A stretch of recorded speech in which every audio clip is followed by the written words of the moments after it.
Hey, Evan, it's Dr. J in the house. How was your weekend, brother? Weekend was great. Life is good, except for the weather. Rainy, cloudy, cool. Fall is here officially, but what can you do? Very cool. My wife and I brought our new baby to his first wedding. So that was pretty exciting. First wedding with the newborn was fun, and he did a great job.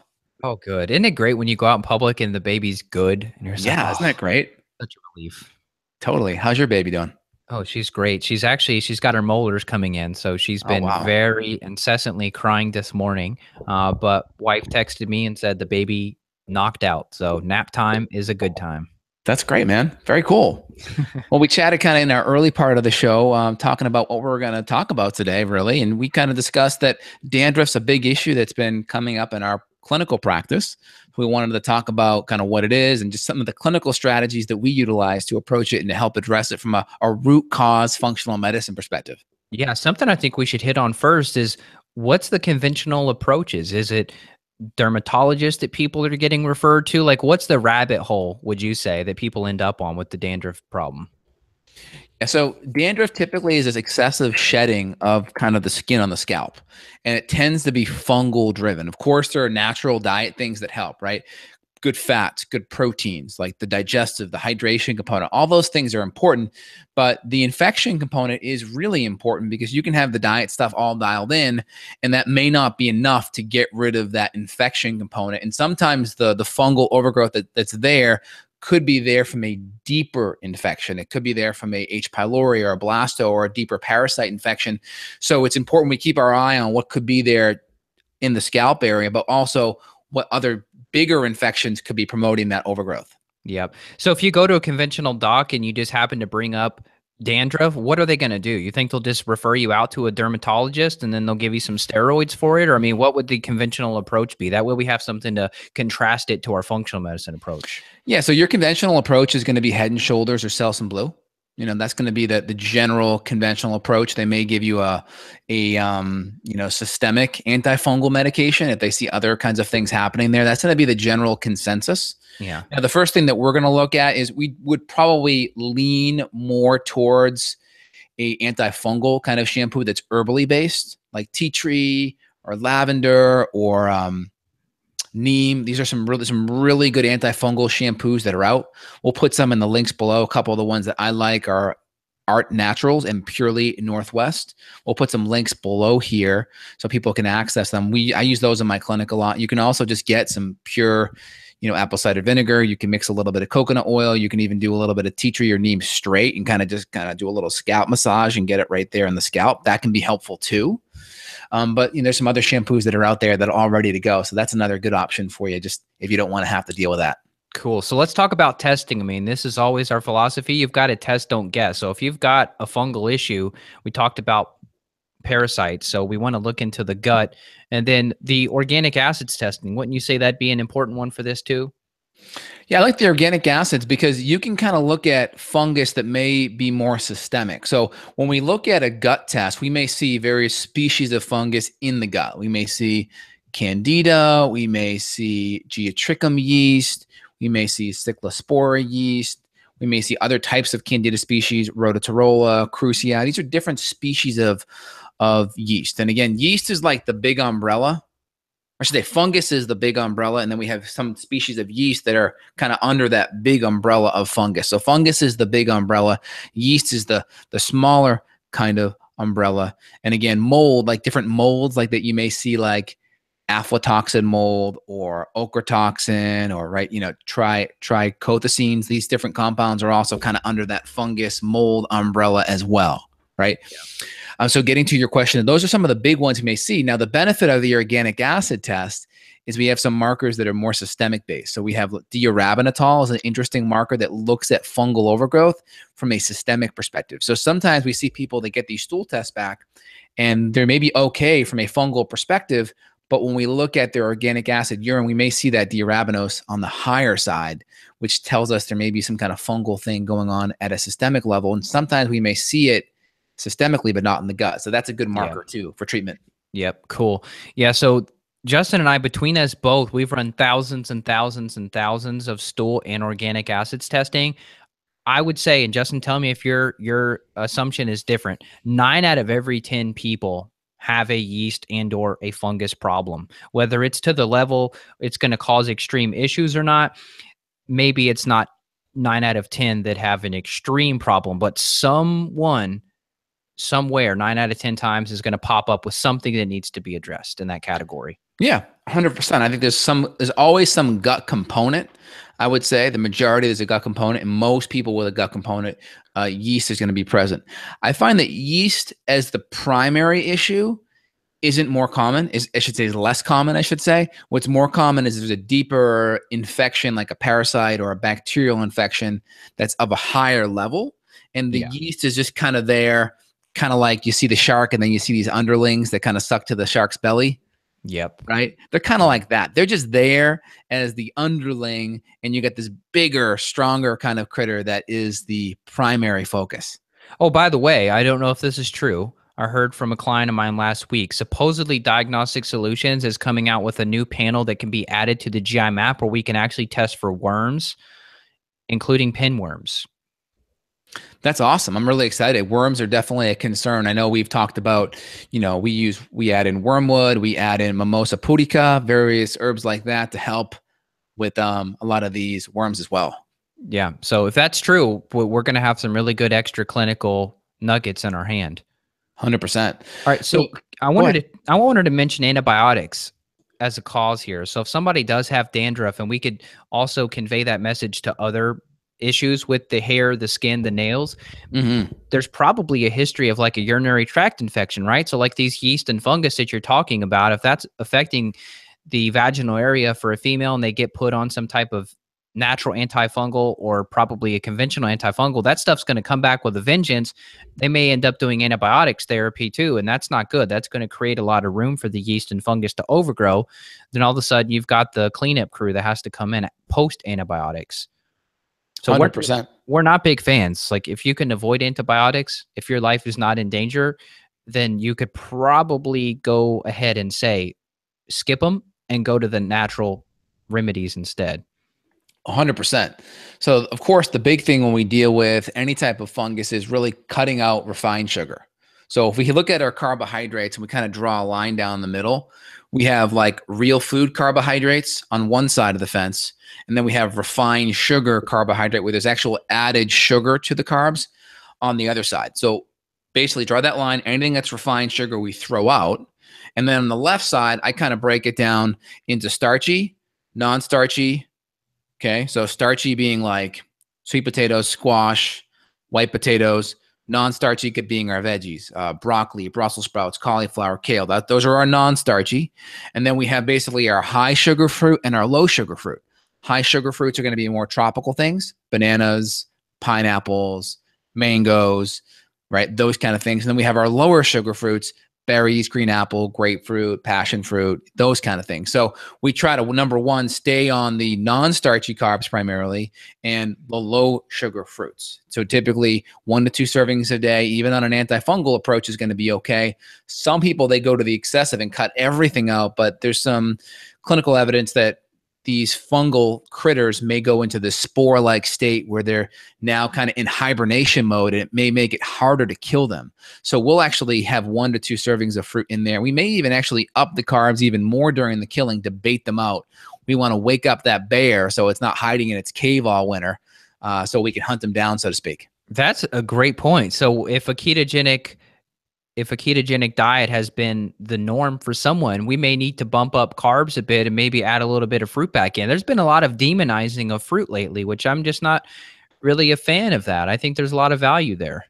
And again, it's all individual. If you're super overweight and you have a lot of markers for insulin resistance, your waist size is greater than 40 inches for a male, you're upwards of 20 pounds too much weight on there, then that may make more sense to limit it, or at least focus on the lower glycemic, low sugar variety, right? Low fructose variety, maybe keep that fructose below 15 grams a day.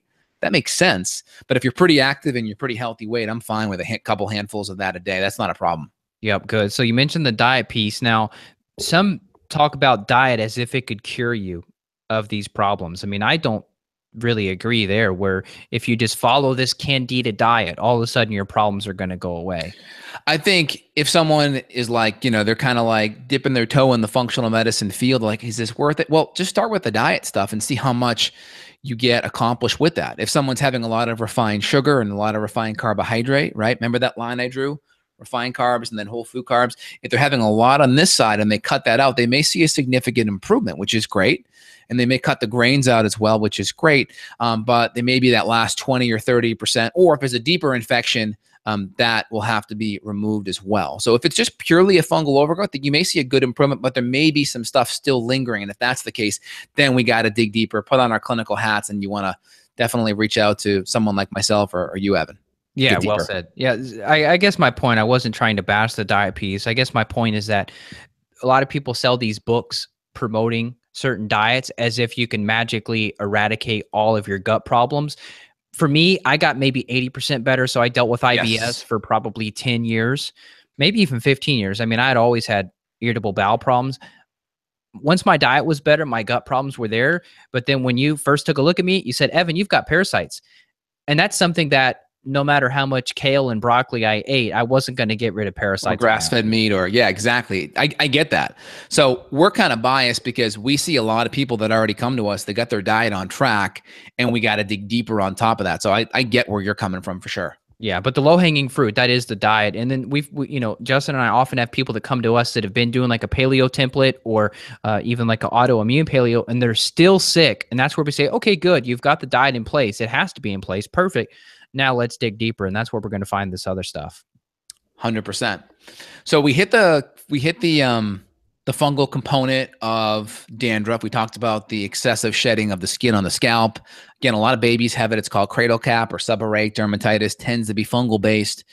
Again, with my kiddo, we're really just giving just real good quality breast milk, but also what the mom eats has a huge effect on the breast milk. So my wife has kind of a good paleo template, really on point. We give our kid probiotics as well. He gets the Infantis strain of probiotic. I know your daughter did the same thing as well, which helps a lot too. And surprisingly, our baby's had, zero acid reflux, zero spit up. So I think that that's really made a big difference as well. Oh, that's awesome. Yeah. So moms listening, this could apply to babies too. We got to fix your diet as well. If you've got a yeast or fungus. Now, do you have any evidence on this? Like someone, like a mom passing a yeast or a fungus overgrowth to the baby via breast milk? I've heard that with Lyme disease and co-infections, these spirochetes can pass through the breast milk, but I just wonder about, the yeast. Could you pass yeast through the breast milk? Well, that may or may not be the case. I'm not really sure. There may be some data on that. My biggest concern is a lot of the infants that are going to be fed formula. If you look at a lot of the ingredients, it's about 50% high fructose corn syrup. Oh, God. So if you look at the amount of sugar that's in a lot of these formulas, it's the same amount that's in a Coke. Yeah. So we just got to be careful because that's not really the best thing for your child. And then a lot of it's going to be GMO too. And there's some evidence of mercury getting into a lot of these high fructose compounds due to the extraction process. So that's not good either. Wow. So I've talked with a couple practitioners who do like a microscope where they look at the blood and they seen little balls of yeast basically in the serum of the blood. So I just wonder, wonder if any of that actually gets into the system where a mom can pass it to the baby or not. We'll have to keep asking, keep digging. That's just for my curiosity, but I think that's a really great question here. And I think clinically it makes sense because I see a lot of women that have poor gut issues and their child can get it. They'll get thrush with that white coating, so to speak, and they'll get kind of a yeast issue, or they'll get a lot of kind of diaper rash stuff. And that can happen as well. Like with our child, we've had no real yeast issues, not even any diaper rash. We just kind of like a couple times a day, my wife will put like a little bit of coconut oil there. We have some natural stuff that we put there. But outside of that, I mean, he's, my son Aiden's been doing great on that side of the fence. That's great. All right. So we hit the diet piece. We talked about antibiotics as a potential problem leading up to this. I would say birth control pills could be a factor too. I've had a lot of women. I don't know the exact correlation or causation. I don't know if that's doing something with progesterone and estrogen that's causing the dandruff or what it is. Do you have a take on that of why birth control pills could be a factor? Yeah, birth control pills have an effect of alkalizing. So it can alkalize the urinary tract. It has effect on alkalizing the gut. And fungus likes to be more in an alkaline environment. I know everyone's like alkalize or die, right? Well, a lot of these bacteria, and what I should say more funguses and bacteria, they like more alkaline environments. If you look at what probiotics do, probiotics actually add acidic load to the intestines. Like if you look at acidophilus, it literally translates to acid loving or acid producing. If you look at a lot of the really good fermentable drinks, a lot of them are very high in various acids, whether it's glucuronic acid or What is it? Acetic acid? acetic acid, which is the main acid in apple cider vinegar. And it's not a surprise that acids like apple cider vinegar are used to treat fungal issues in the hair, or they're used to treat UTI issues as well. People will then utilize the apple cider vinegar before a meal to help with digestion and also acidify the urinary tract too. So a lot of these things are very helpful to decrease the critters, and it just changes the environment in the gut. So good probiotics actually spit out more CO2, right? They spit out more of these really good acids to help get the gut into an environment pH wise where these critters can't thrive, so to speak. Ah, okay, got it. Yeah, so birth control pills, the antibiotics, maybe the prescription diflucans or other prescription antifungals that you could have been on before, making these strains more resistant. We talked about the sugar and the diet. We talked about the gut infections, looking into those for bacteria, yeast, fungus, parasites, getting your gut checked with functional testing, not conventional testing. We talked about getting the urine organic acids for looking into the yeast and measuring it that way because the stool test often gives us a false negative. And we may even look at blood too. We may look at Candida antibodies like IgA, IgG, IgM, and we may see those on the higher side, which could just mean there's more of a systemic issue. And if we know that, it's nice to know, because if we don't have any gut stuff going on, or we don't even see any organic acid stuff, typically you'll see some organic acid. You'll see the D-arabinose there.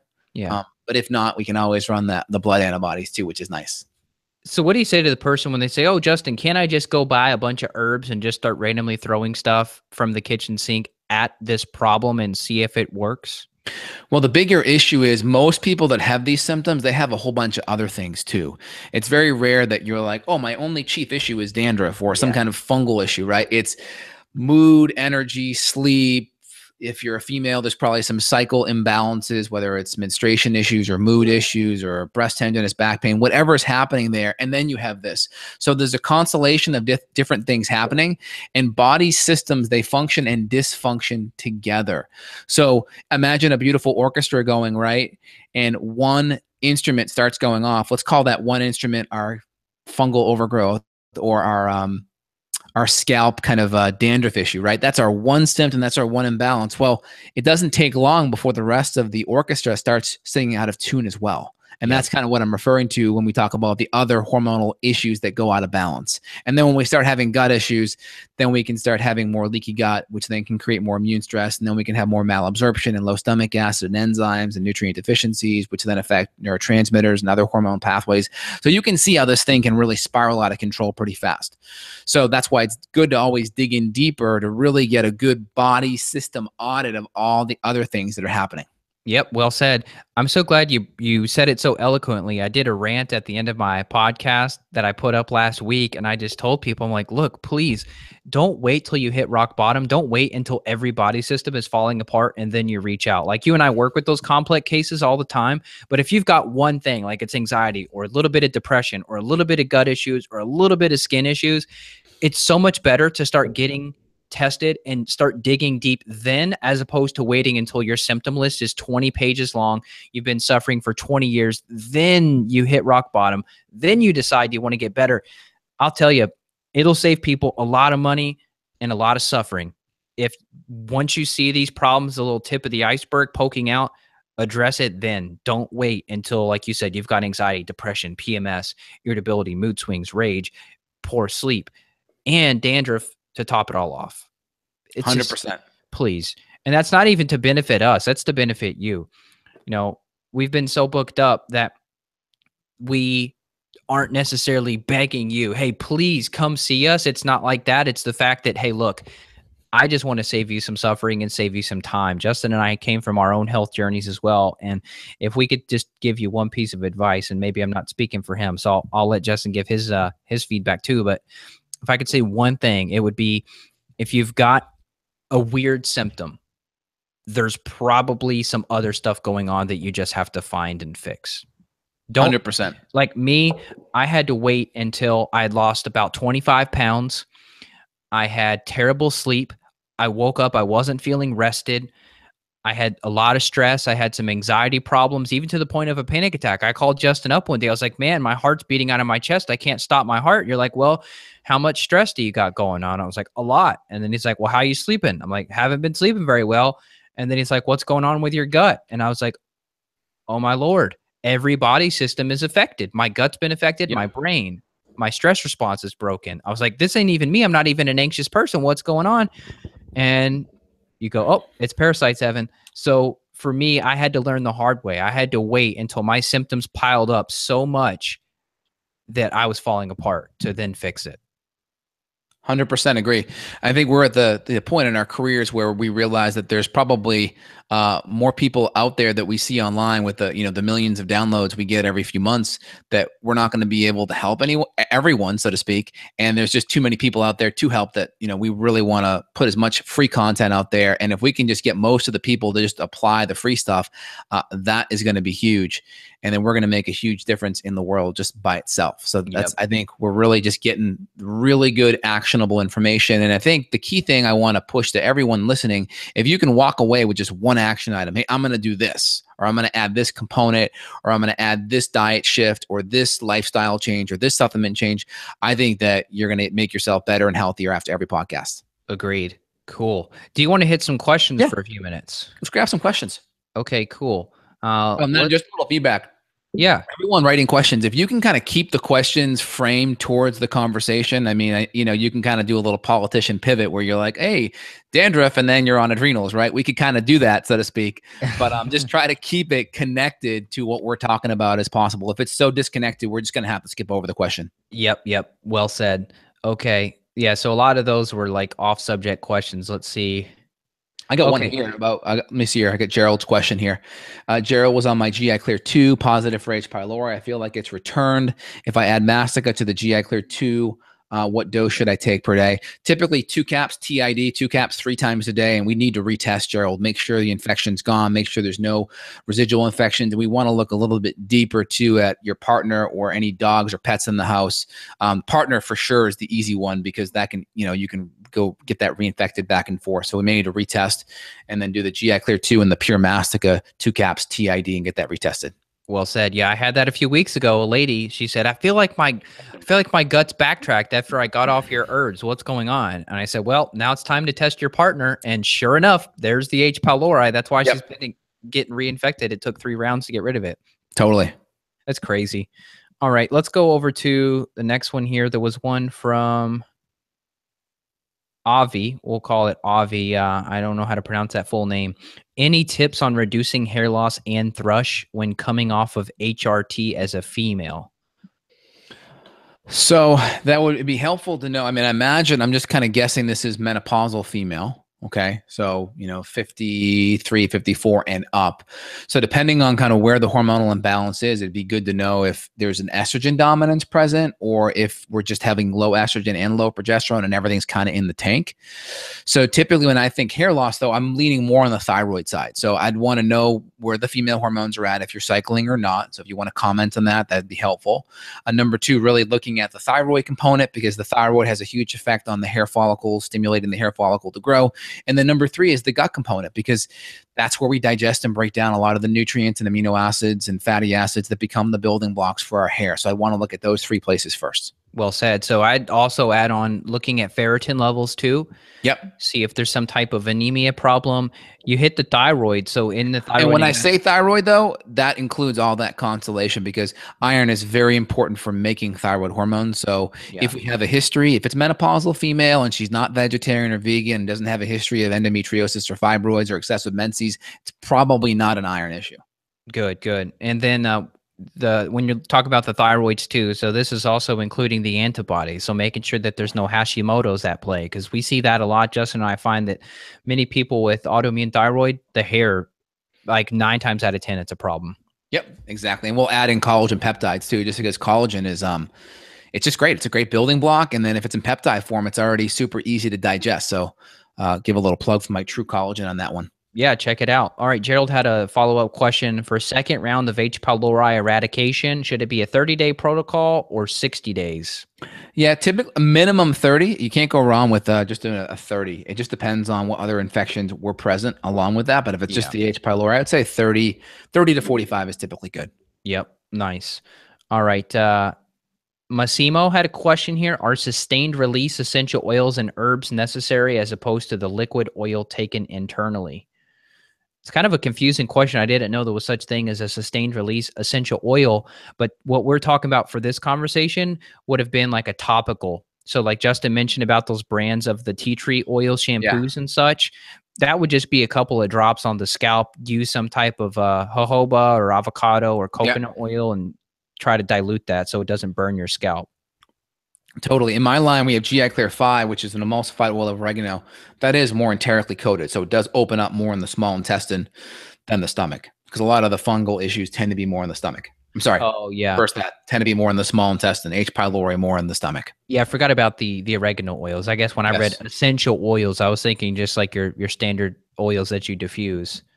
And that's why I like to have some of my, oils or some of my herbs taken on a empty stomach, just so it can get fully out of the stomach into the small intestine where it can really help. It can be a little bit more effective. Yeah. All right. So Samuel had a question. What's your take on taking CBD with no THC for inflammation? I took it for the first time and noticed a huge difference in relaxation. I'll hit this one. I'm a Yeah. huge fan.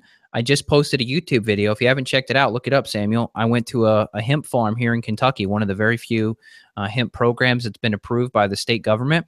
And the guy's making super high quality CBD. And the guy, so he used it on his son, who was having hundreds of seizures per month. And now the kid is like 12 years old and hasn't had seizures in years just from CBD, no THC. I think the THC does have benefit. I hope that there's a couple of bills that are trying to get through for 2018. I hope we can federally just decriminalize cannabis across the board, because I have talked with people, especially in the pain department, where when they add a little bit of THC in, all of a sudden their fibromyalgia or their chronic pain does get better, which isn't achieved just by the CBD by itself. So I think both would be awesome. Yeah. I'm not a huge fan of the THC side. I think it can have some really good benefits if you're going through cancer treatment and have extreme nausea and or extreme pain, and the CBD is not helping enough.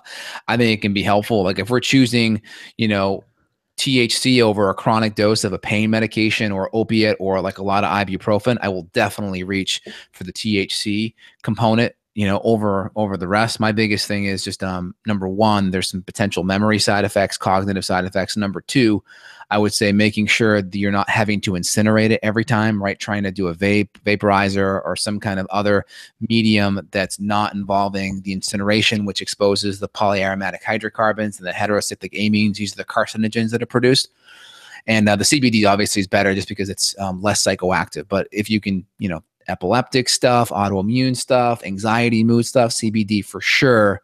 THC more on if the CBD is not working and you need the pain or you have a lot of the nausea stuff, that may be better. Yep. Yeah. I mean, with the THC, I'm sure there's tons of people that still combust, but you really don't even have to anymore. There's so many different drops and tinctures and potions and such that you don't have to burn. You don't have to burn the herbs anymore. And people don't want to get high too. So you could do like a 20% CBD, like a 1% THC, and you'd probably feel really good. Yeah, I hate the feeling of being high. I've only done it a few times in my life, but I'm tired and I just get the munchies. It's just like I'm fatigued and I just get really hungry. It's like I don't need that. Like I want to be energized and alert.